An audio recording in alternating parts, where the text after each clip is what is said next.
Good morning to all. Welcome to TSN school. हम पढ़ रहे हैं कक्षा 9वीं हिंदी व्याकरण का पाठ्यक्रम। आज हम शब्द और पद के विषय में जानेंगे। शब्द क्या होते हैं, पद क्या होते हैं और शब्द और पद के अंतर को भी समझेंगे। बच्चों, यदि शब्द नहीं होते तो क्या होता?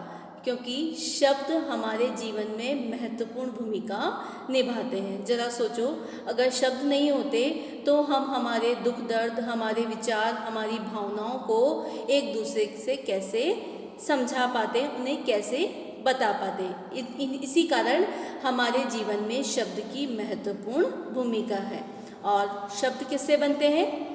वर्ण से बनते हैं, ठीक है। और शब्द ही क्या है? पद है। ये सारी चीज़ें आज हम इस पाठ्यक्रम के अंतर्गत पढ़ेंगे। सबसे पहले शब्द। शब्द क्या है? वर्णों के स्वतंत्र व सार्थक समूह को शब्द कहते हैं। वर्ण तो आप जानते ही हैं, अ, आ, ई, है ना, क, ख, ग, ये है वर्ण।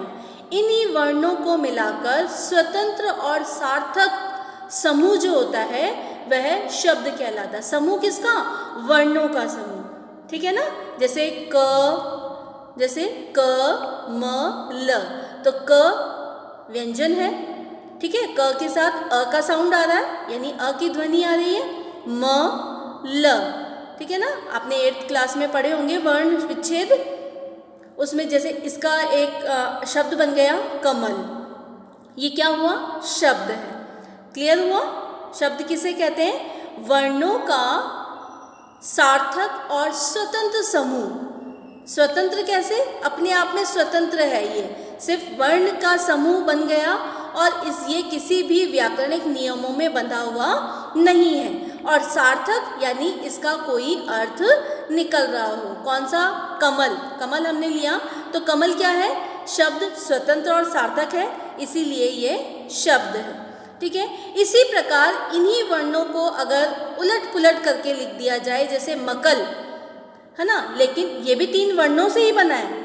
मैंने आपको एक वर्ड बताया सार्थक। सार्थक मतलब जिसका कोई अर्थ निकलता हो।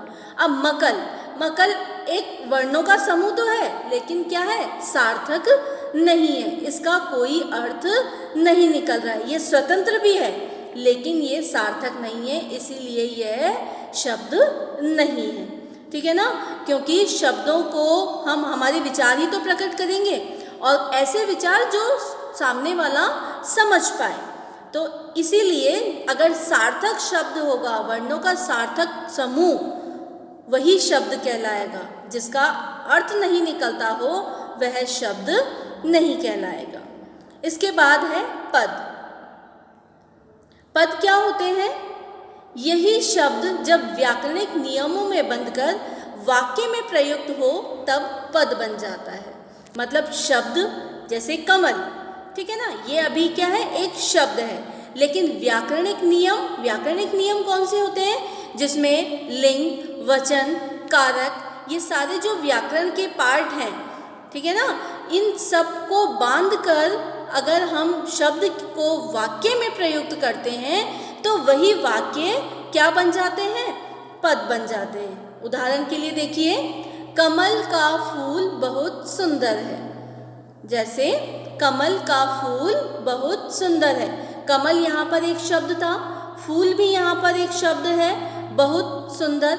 अगर हम इनको अलग अलग पढ़ते हैं तो यह सब क्या है? शब्द हैं। इसी कमल को वाक्य में प्रयुक्त करने पर यह क्या बन गया? पद बन गया। क्यों बन गया? क्योंकि इसके साथ हमने व्याकरणिक नियमों को जोड़ दिया है, ठीक है ना। लिंग वचन के आधार पर हमने जैसे कारक चिन्ह जोड़ दिया, और इसको जोड़कर हमने बहुत यानी विशेषण को जोड़ दिया, बहुत सुंदर। इस प्रकार हमने व्याकरणिक नियमों में बांधकर कमल को क्या बना दिया है? पद बना दिया। अब ये स्वतंत्र नहीं है, समझ में आया ना। अब यह स्वतंत्र नहीं है। शब्द के लिए हमने क्या पढ़ा था? वह स्वतंत्र होता है, इसका एक निश्चित अर्थ होता है, ठीक है, सार्थक है ना, निश्चित अर्थ होता है और स्वतंत्र होता है। लेकिन पद जो है स्वतंत्र नहीं होता है, वह व्याकरणिक नियमों में बंध जाता है। फिर से देखो शब्द क्या है, भाषा की मूल इकाई ध्वनि है। ध्वनि क्या होती है, अ, आ, ई, ठीक है ना, ये ध्वनियाँ हैं। इन ध्वनि को अलग अलग चिन्हों द्वारा प्रदर्शित किया जाता है, जैसे आ, इन्हीं चिन्हों को वर्ण कहते हैं। ठीक है, इन्हीं चिन्हों को, ध्वनियाँ जो हैं, इन्हीं चिन्हों को हम क्या कहते हैं, वर्ण कहते हैं। इन अलग अलग चिन्हों से ध्वनि के अंतर को भी पहचाना जाता है और वर्ण को ही अक्षर भी कहा जाता है, जैसे अ, आ, ई, क, ख, ग आदि। ये मैं आपको पहले बता चुकी हूँ कि शब्द का निर्माण किससे होता है, वर्णों से होता है। वर्ण क्या है, स्वर और व्यंजन। स्वर में कौन आते हैं, अ, आ, ई, और व्यंजन में क्या आते हैं, क, ख, ग। ठीक है ना। वर्णों के सार्थक समूह को शब्द कहते हैं। यहाँ पर भी वही उदाहरण है, कमल या लकम। तो कमल तो क्या है, सार्थक शब्द है, ठीक है, और लकम यहाँ पर इसका कोई निश्चित अर्थ नहीं निकल रहा है, इसलिए ये शब्द नहीं है। ये वर्णों का समूह तो है, ल, क, म, ये वर्णों का समूह है, लेकिन ये शब्द नहीं है। फिर से पद को देखो एक बार। वाक्य में प्रयुक्त शब्द को पद कहते हैं। आपसे अगर पद की परिभाषा पूछी जाए तो क्या कहेंगे, वाक्य में प्रयुक्त शब्द ही क्या कहलाते हैं, पद कहलाते हैं। जैसे अच्छा एक शब्द है, लेकिन जब हम कहेंगे कि राम अच्छा लड़का है तो यह अच्छा विशेषण पद कहलाएगा। मतलब अब यह अच्छा क्या बन गया, पद बन गया। ठीक है ना। इसी प्रकार रोहन खेल रहा है, मैं कल घर जाऊंगा।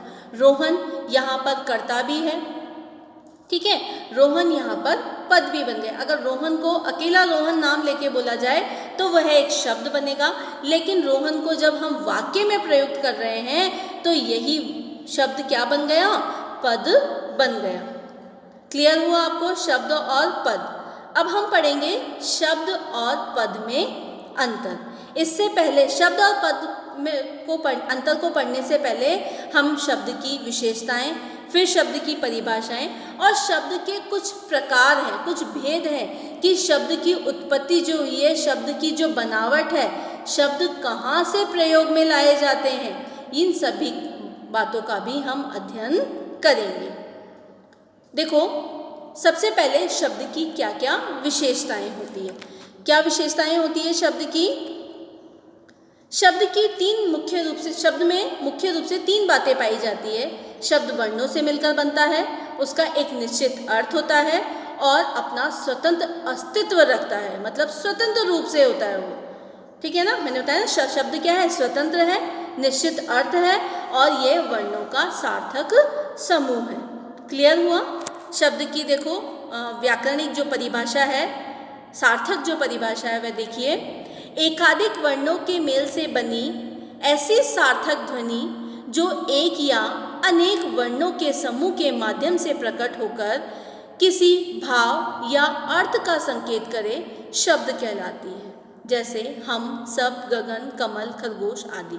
मैंने आपको स्टार्टिंग में ही बताई थी शब्द की क्या परिभाषा है, वर्णों का सार्थक और स्वतंत्र समूह शब्द कहलाता है। ठीक है ना, ये एक सही और सरल परिभाषा है शब्द की। वर्णों का स्वतंत्र और सार्थक समूह शब्द कहलाता है। ठीक है, इसके बाद शब्द के भेद देखते हैं। शब्द के निम्नलिखित आधार पर 5 प्रकार से भेद दिए गए हैं। उत्पत्ति के आधार पर, व्यत्युत्पत्ति या बनावट के आधार पर, प्रयोग के आधार पर, व्याकरणिक प्रकार के आधार पर और अर्थ के आधार पर। 5 प्रकार से शब्दों का वर्गीकरण किया गया है, उनको विभाजित किया गया है। सबसे पहला है उत्पत्ति के आधार पर, मतलब शब्द की जो उत्पत्ति है। उत्पत्ति का अर्थ क्या होता है? शब्द का जन्म कहाँ कहाँ से हुआ है। उत्पत्ति के आधार पर भी शब्द को 4 भागों में बांटा गया है, तत्सम, तद्भव, देशज और विदेशी। कौन कौन से प्रकार हैं? 4, तत्सम, तद्भव, देशज और विदेशी। ये सब आप पहले पढ़ चुके हो। तत्सम शब्द कौन से होते हैं? ऐसे शब्द जो संस्कृत भाषा से ज्यों के त्यों लिए गए हों, वो तत्सम शब्द कहलाते हैं। इनका किसी भी प्रकार से कोई परिवर्तन नहीं हुआ, ध्वनि के रूप में कोई परिवर्तन नहीं हुआ हो। जैसे संस्कृत में प्रयोग में लाए जाते हैं वैसे के वैसे ही ये हिंदी में भी प्रयुक्त किए जाते हैं। जैसे आम्र, प्रिय, गृह, सर्प, वायु, प्रकाश, कर्म, धृत आदि। ये सारे जो शब्द हैं ये ऐसे शब्द हैं जो संस्कृत में भी वैसे के वैसे प्रयोग किए जाते हैं और हिंदी में भी प्रयुक्त किए जाते हैं। इसी प्रकार तद्भव शब्द कौन से होते हैं? ऐसे शब्द जिनका रूप परिवर्तित हो गया हो। संस्कृत में कुछ अलग था और हिंदी में आते आते वह अपना रूप परिवर्तन कर अपनी ध्वनियों का उन्होंने परिवर्तन कर लिया और वह हिंदी में प्रयुक्त हो रहे हैं। जैसे आम, घी, प्यारा, घर, सांप, हवा, रोशनी, काम आदि।